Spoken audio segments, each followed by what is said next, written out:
welcome to BrickCats. Today I am reviewing what I'll call a midi-scale R2-D2 by designer bowdbricks, which in turn is based off an earlier design from TOPACES, which in itself was a modification from a 2012 design from designer DanStos.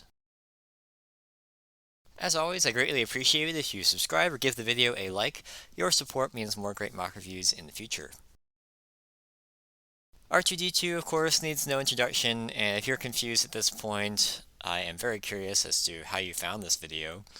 R2-D2 appeared in every Star Wars film release in the Skywalker saga, and had a cameo in Rogue One, leaving Solo: A Star Wars Story the only film movie which he has not made an appearance. And of course, he played a major role in the Clone Wars TV series. In my reviews, I offer my opinions on aesthetics and model features, parts issues you might want to look out for, the build experience, the model's integrity, and I offer a conclusion on the model.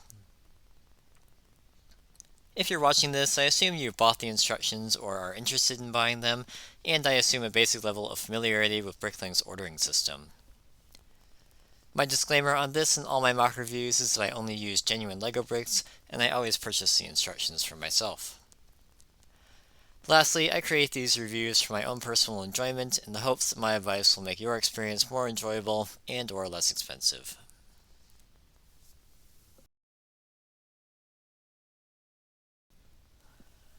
Appearance-wise, this is a fantastic model, and starting at the top, the head design does a great job emulating the hemisphere shape with slopes and tiles, and I especially love the use of the robber's cap piece for R2's eye.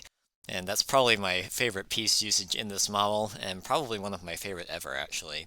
It's the perfect size and texture, and this above anything else makes this model come alive, as it were. As you can see, the head rotates 360 degrees, and there is a nice amount of friction so that it doesn't flop back and forth. You can pretty much pose this in any direction that you want to. The approximation of R2-D2's cylindrical body with offset 2x9 assemblies, you can see them here, has some necessary gaps as you can see, but it totally works. And these two 2x2 printed round tiles from the Sith Infiltrator are great representations of the vents on the front. I also really like the kind of simple detailing with these turntable bases, as well as these 1x1 corner tiles that kind of give the I can't remember what these are. They pop out and they've got little devices on them. Both legs are shaped very nicely, and while I think the feet are definitely too big to be accurate to scale, I'll move minifigure R2-D2 out of the way here. While the feet are a little too large for this scale, they're only just so, and within the limitations presented by the bricks, I think they look really good with the overall proportions. And you can see there's really accurate detailing on the legs, and I was surprised and pleasantly surprised to compare some of the film pictures with the touches the designer added to the model. The middle leg here, again, a little too big. It doesn't retract, but the side legs do rotate freely. I've got it on this little stand here for reasons I will explain later. But it does offer some limited posability. As you can see, I've got the three-legged pose here, and this bottom leg, or the middle leg, is easy to remove if you want R2-D2 in a two-legged pose. So here's R2-D2 off the stand, and you can see that the legs move. This bottom leg hinges, and you can stand him up.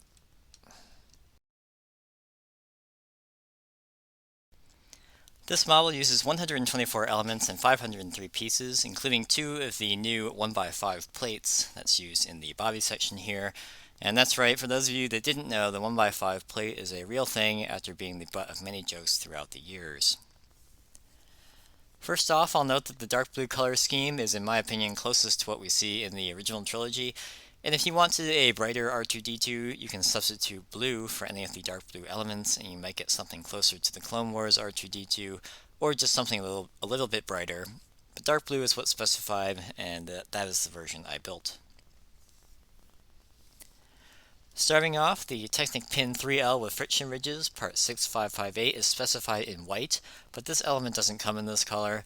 You can substitute the very common blue, but light bluish gray, part 32556, that's the Technic pin 3L without friction ridges, is a bit more neutral, and it blends a little bit better in my opinion. And these are used in the feet, here, here, and again on the other leg. Similarly, the Technic axle 1L with pin is specified in white, but these are prohibitively expensive. Substituting part 3749, the Technic axle 1L with pin without friction ridges in light gray, is much more economical, and you can barely see these pieces anyway, and these are used to connect the legs to the body. The lone Technic axle 9, part 60485, specified in light bluish gray, can be any color, although light bluish gray is the most common anyway. Yellow is the next most common color you're likely to have, and that makes up the central Technic axle that all these assemblies kind of slide onto.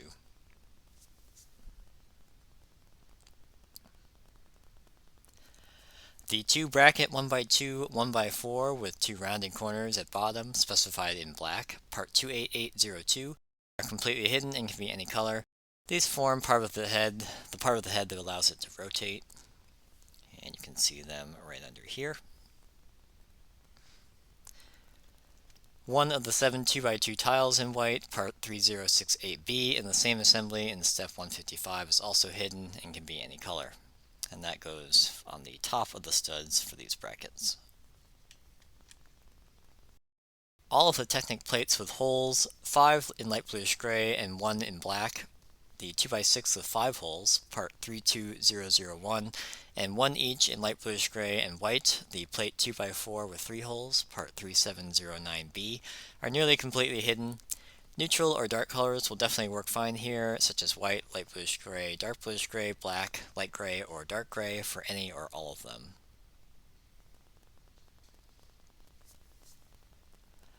The lone tan brick 2x2, part 3003, is completely hidden and can be any color, and this is smack dab in the center of R2's head. The lone tile round 2x2, part 4150, is completely hidden and can be any color, and this is what the head rotates on here. The 3 Technic bushings, part 3713, specified in light bluish gray, are completely hidden, and these can be any color. Red is very common, and you might already have them in red, and these are just spacers on the central Technic axle that the slab assemblies slide onto. 2 of the 4 plate round 2x2 with axle hole, specified in light bluish gray, part 4032 in steps 2 and 9, are completely hidden and can be any color. These are down towards the base. The other 2 you can see right in between the legs here.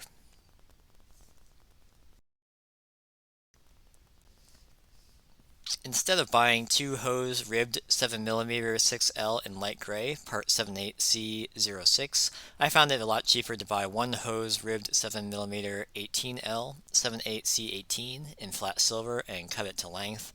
You can buy any length that's longer than 12 really. Light gray is an older color and thus tends to be more expensive just because they're a little less common, so I found that flat silver worked pretty well. And these go obviously at the bottom of the feet here. The Technic pin with friction ridges and toe ball with round pinhole specified in light bluish gray, part 6628A, is prohibitively expensive, and black is much more common, and these are actually used to connect those hoses to this ball socket.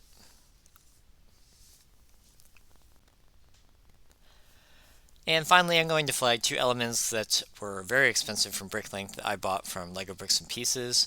The bracket 1x1, 1x2 in light bluish gray, part 79389, which was 18 cents from Bricks and Pieces, and the cheapest on Bricklink was 88 cents.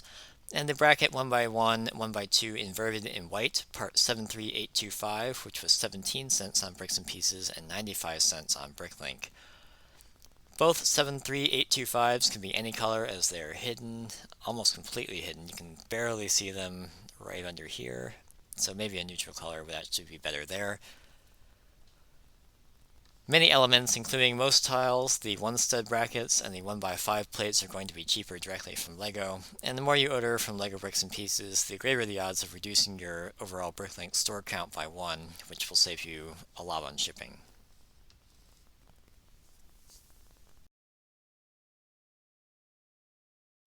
Instructions for this model contain 195 steps, and each piece or assembly to be added in each step is outlined in red. I did not run into any problems with the views presented by the instructions, and this build took me just under 2 hours total. The model overall is not difficult to assemble. There are some minor inconveniences when attaching the legs and feet due to the relative instability of the legs, which I'll cover in just a bit here, but it's generally not too bad. The only oddity I found in the instructions was during the construction of the feet. In steps 108, 130, and 152, you're supposed to add 4 slope 45 2x1 with cutout without stud, part 28192 in white. However, to join the feet to the legs, you actually need to remove those in the very next step, or very soon after, to connect the legs to the feet, and then you put those slopes back on. You can see them right here.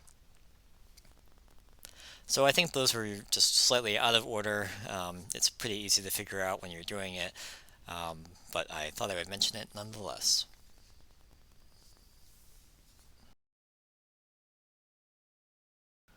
As much as I love how this model looks, it definitely has to be set on some kind of base to be displayable. And the problem is the lack of friction in the two main leg joints because they kind of just flop all over the place. I'll take it off the stand here. And you can see leg joints are very loose. And since this is only a 1L Technic pin with axle, this is what happens if you try and pose the model.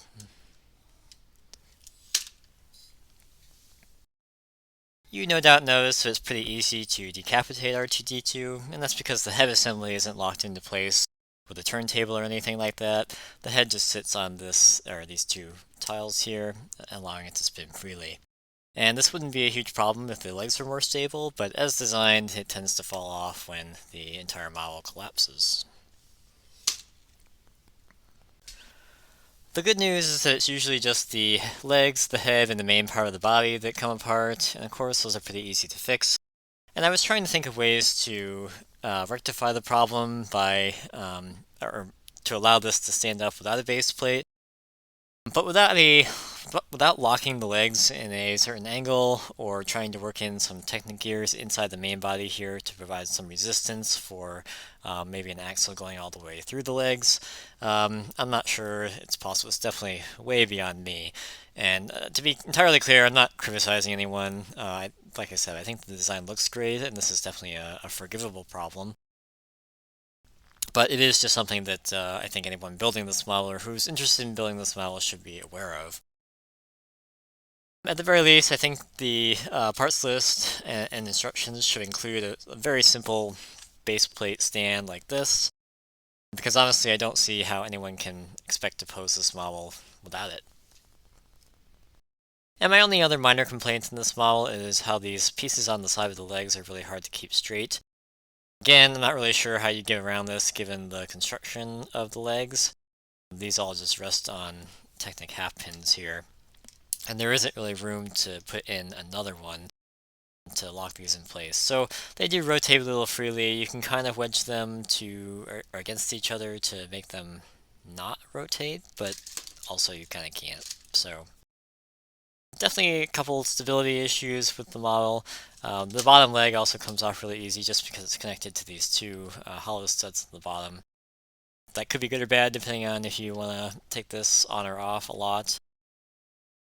So yeah, anyway, it's a little unstable, but once you put it on a base plate or some kind of stand like this, you can lock the legs in place, and this creates a nice stable platform for it to sit on.